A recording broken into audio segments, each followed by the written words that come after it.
Did you know that two countries, one Persian and Islamic, the other Jewish and democratic, are engaged in one of the most complex and dangerous rivalries in the modern world? This is not just about borders or territory.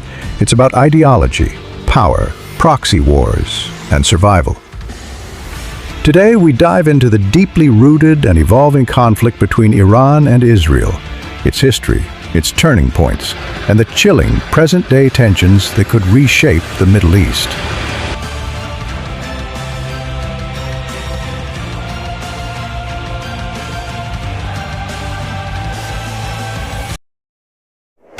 How it all began.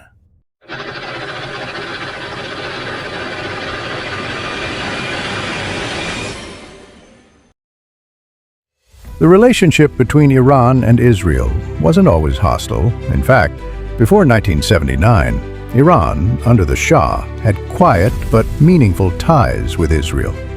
Economic cooperation, oil deals, and even shared intelligence.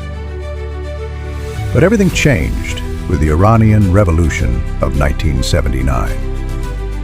The Islamic Republic, led by Ayatollah Ruhollah Khomeini, viewed Israel as an illegitimate Zionist regime and a Western foothold in the Muslim world.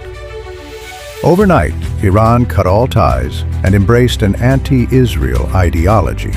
From there, the rivalry wasn't just political, it became deeply ideological and regional.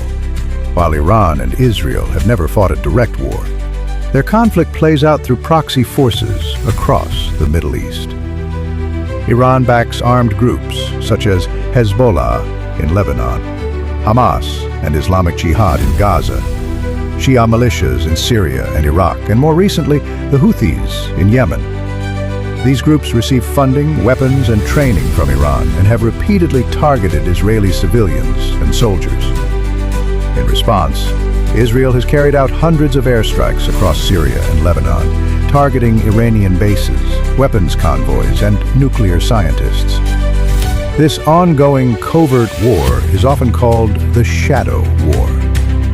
One of the most dangerous dimensions of the Iran-Israel conflict is the nuclear issue. Iran insists its nuclear program is for peaceful energy, but many fear that it is working toward building a nuclear weapon, a scenario Israel calls an existential threat. In 2015, Iran signed the JCPOA nuclear deal with world powers, limiting uranium enrichment in exchange for sanctions relief. But in 2018, the U.S. under President Trump withdrew from the deal, and Iran resumed enrichment. Israel has responded with cyber attacks, such as the infamous Stuxnet virus, and is widely believed to be behind assassinations of Iranian nuclear scientists. Today, Iran's enrichment levels are reportedly close to weapons grade, and Israeli leaders continue to warn of possible military strikes if diplomacy fails. In recent months, the Iran-Israel conflict has dramatically escalated. In April 2024, after an Israeli airstrike killed a senior Iranian commander in Damascus, Iran launched over 300 drones and missiles directly at Israel, the first open attack of its kind. Israel, using its Iron Dome and Western support, intercepted most of them and retaliated with pinpoint strikes inside Iran. This marked a new phase, from proxy war to direct confrontation. Meanwhile, Iran continues to expand its presence in Syria, Iraq, and Lebanon, while Israel strengthens ties with Arab states through the Abraham Accords, further isolating Tehran. The possibility of a full-scale regional war has never been closer. As of today, the Iran-Israel conflict remains unstable and unpredictable. Diplomacy is fragile. The nuclear deal talks have stalled, and the use of drones, cyber warfare, and misinformation has blurred the lines between peace and war. Meanwhile, both populations, Iranians and Israelis, face economic pressure, social unrest, and fear of what comes next. Will there be a third world war? Can diplomacy prevent catastrophe? Or are we already in a new kind of conflict, one that doesn't play out on battlefields, but in cyberspace, foreign proxies, and covert operations. The Iran-Israel conflict isn't just a story of two countries.